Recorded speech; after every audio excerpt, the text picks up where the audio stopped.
¿Qué tal? ¿Cómo está?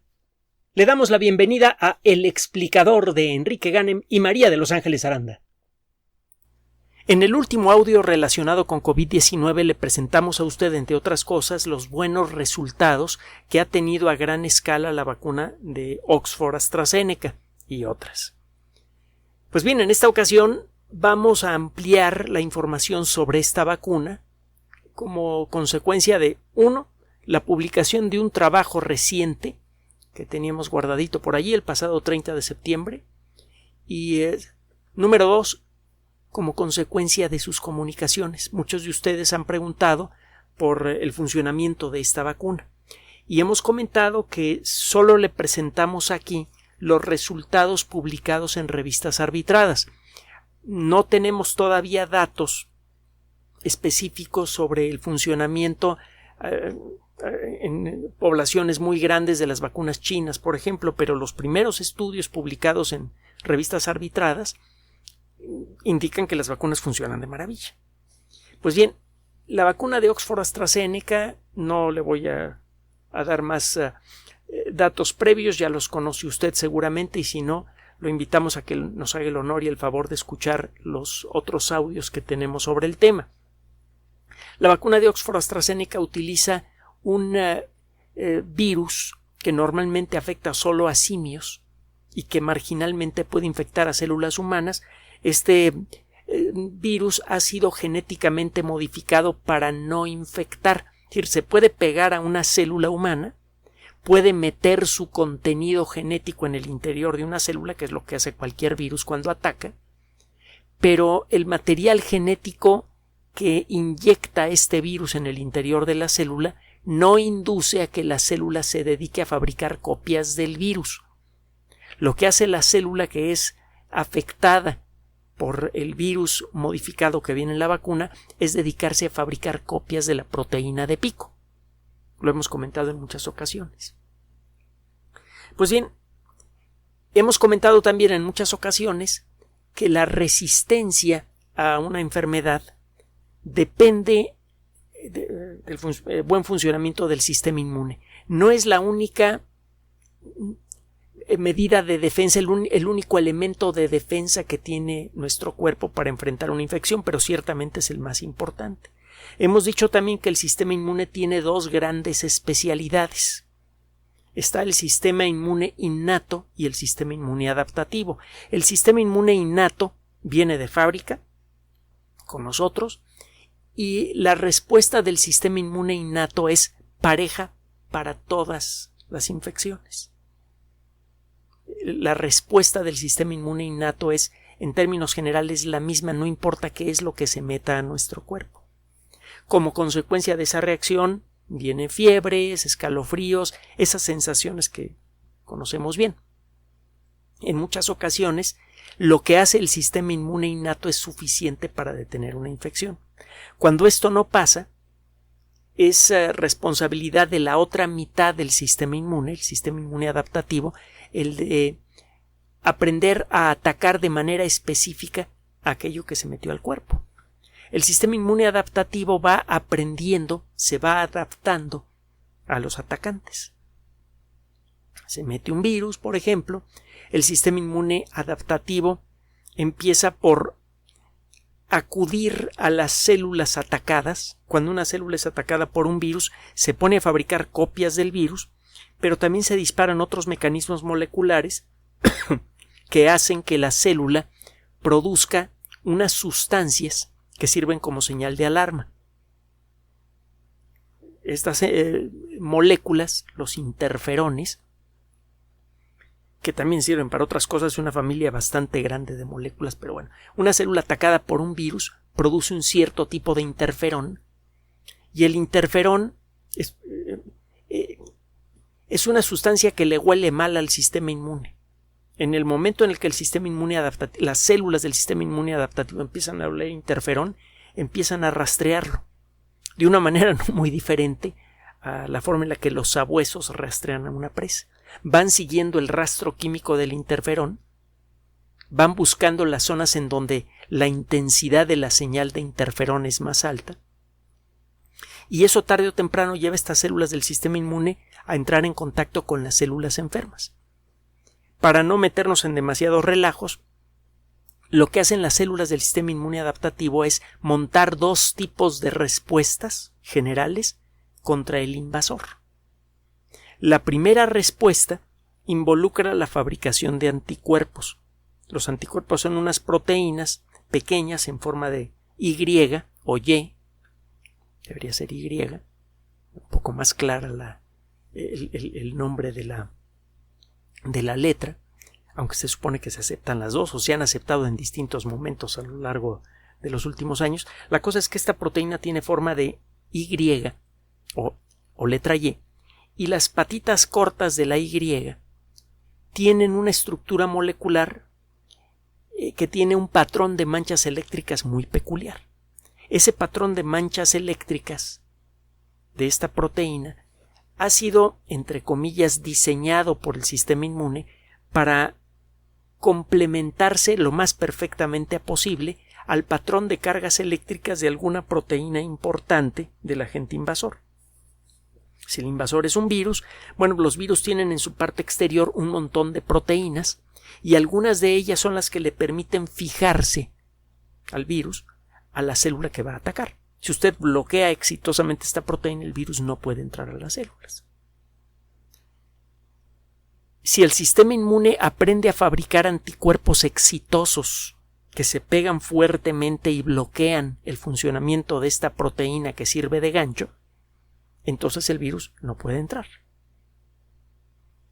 Por otra parte, el sistema inmune adaptativo también tiene otro tipo diferente de células. Células que aprenden a reconocer el sabor, figurativamente hablando, de estas proteínas que identifican de manera única a un invasor, por ejemplo un virus, y aprenden a destruir a cualquier cosa que tenga ese sabor. Si una célula sabe a SARS-CoV-2, es destruida por las células matadoras, las células T. Hay varios tipos de células T, hay unas en particular que son las células matadoras. Bueno, si alguna célula matadora empieza a sentir un olorcito a SARS-CoV-2, empieza a buscar la fuente de ese olorcito y en el momento en el que la encuentra, la destruye.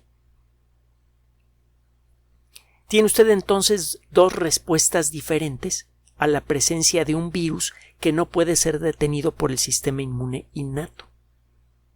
El sistema inmune adaptativo entra en funcionamiento cuando el sistema inmune innato no puede con el paquete y aprende a fabricar anticuerpos y genera un tipo de células que sabe identificar el sabor de aquello contra lo cual se está luchando.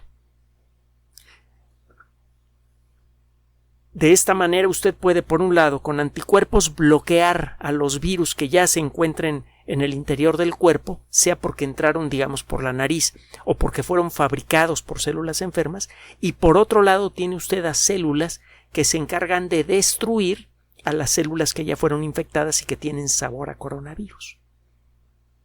Estas células infectadas son fábricas de nuevos virus. El cuerpo detiene la infección, por un lado, bloqueando a los virus que están flotando por el cuerpo con anticuerpos, y por otro lado, destruyendo a las fábricas de nuevos virus, que son las células infectadas. Normalmente esto, cuando funciona, es muy efectivo y en poco tiempo consigue detener la infección. Bien, si usted quiere saber si una vacuna es efectiva contra una infección, pues bueno, por un lado hace usted estudios estadísticos, le pone usted a un grupo grande y razonablemente homogéneo de personas, toma usted ese grupo, lo divide en dos grupos que sean en términos estadísticos idénticos, que tengan más o menos la misma cantidad de gente de más de 60 años, más o menos la misma cantidad de gente de distintos grupos étnicos, más o menos la misma cantidad de gente de distintas edades que puedan tener algún problema de salud como diabetes, etcétera, etcétera, etcétera. Busca dos grupos que estadísticamente hablando son lo más similares posibles. A las personas del primer grupo les pone usted vacuna, a las personas del segundo grupo les pone algo que parece vacuna pero que es en realidad agüita, a eso le llama usted placebo, a una cosa que parece medicamento pero que no lo es. Ni la persona que pone las inyecciones ni la persona que las recibe saben lo que está siendo inyectado. Solamente usted en su gabinete tiene una hojita que dice frasquito número 1 aplicado al paciente número 15, frasquito número 1 tiene vacuna. Frasquito número 2 aplicado al paciente número 1727, frasquito tiene placebo. Usted tiene esos datos guardados, solamente usted los conoce. Pasa el tiempo y empieza usted a hacerle pruebas a estas personas, PCRs o algún otro mecanismo para detectar infecciones. Además lleva un registro, con la aprobación desde luego de la gente que participa en el proyecto, de qué personas de todo este gran grupo que tiene usted dividido en dos, qué personas se han enfermado de COVID-19 y a qué nivel. Si es intermedio o grave, asintomático. Una vez que han pasado varios meses, compulsa usted los datos. Ve del primer grupo, el que recibió vacuna, cuántos se enfermaron a nivel grave, a nivel intermedio, etc. Y en el otro grupo lo mismo. Si los datos son muy diferentes, eso significa que la vacuna tuvo un efecto en la enfermedad. Esa es una forma de verificar el efecto de las vacunas. La de Oxford AstraZeneca, al igual que las otras, han pasado ya por esta etapa.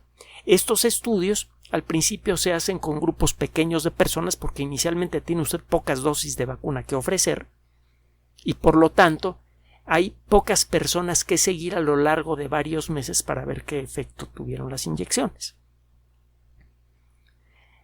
Han pasado ya bastantes meses desde que se comenzaron a aplicar estas vacunas y es por eso que ya existe forma de llevar un seguimiento de varias decenas de miles de personas que han sido vacunadas.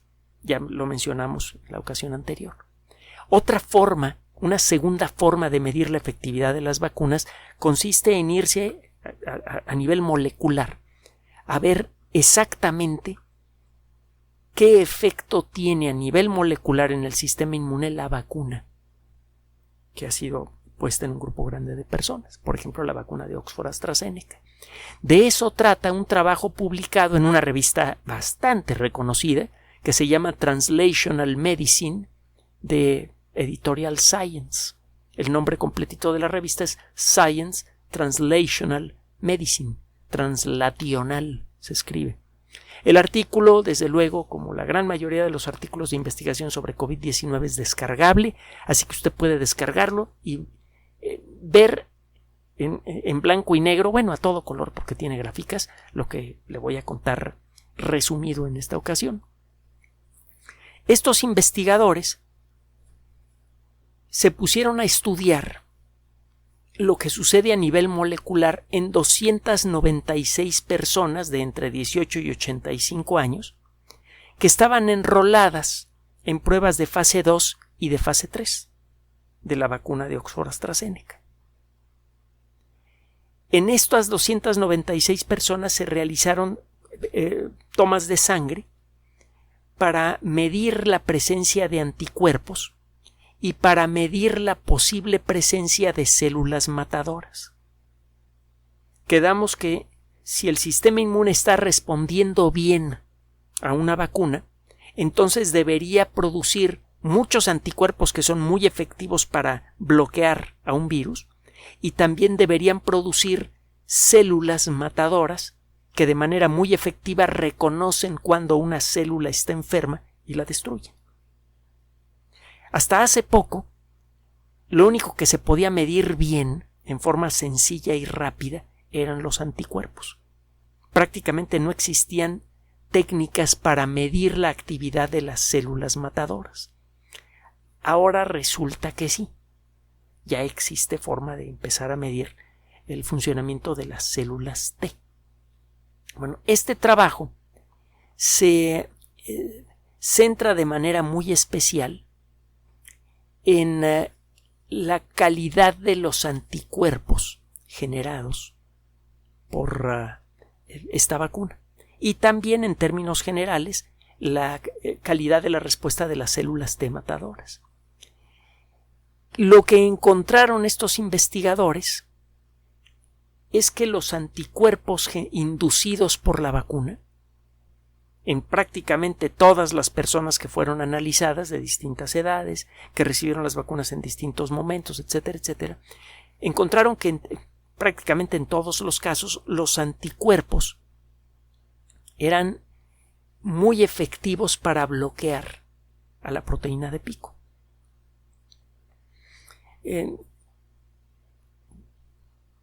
Lo que indujo la vacuna fue la creación de varios tipos diferentes de anticuerpos que se pegan en distintos rincones de la proteína de pico. Estas son buenas noticias porque cuando muta de manera efectiva SARS-CoV-2, lo que muta es la proteína de pico. Cualquier cambio en la proteína de pico puede conseguir que el virus escape a una vacuna. Si el cuerpo ha aprendido a hacer un solo tipo de anticuerpos que se pegan en un cierto rincón específica de la proteína de pico y esta región específica cambia, cuando este virus mutado entre al cuerpo, no será afectado por los anticuerpos porque no se van a poder pegar en el lugar para el cual fueron diseñados por el sistema inmune, porque la parte del virus a donde se deberían pegar estos anticuerpos ya cambió, sufrió una mutación. Bueno, pues esta vacuna induce la creación de varios tipos de anticuerpos diferentes en la misma persona y todos son muy efectivos para pegarse en zonas importantes de la proteína de pico. Esto sugiere, a nivel molecular, que la vacuna debería ser muy efectiva. Luego se va usted a los datos de campo, los realizados con estas pruebas con las inyecciones y el placebo y todo el rollo que le acabo de echar hace un ratito. ¿Ya que no sabe qué? Pues que los resultados coinciden. Por un lado, las pruebas estadísticas indican que la vacuna es estadísticamente muy efectiva y por otro lado, a nivel molecular, ya podemos entender por qué. La vacuna induce la creación de muchas proteínas, de anticuerpos, de varios tipos de anticuerpos diferentes que se pegan todos a la proteína de pico.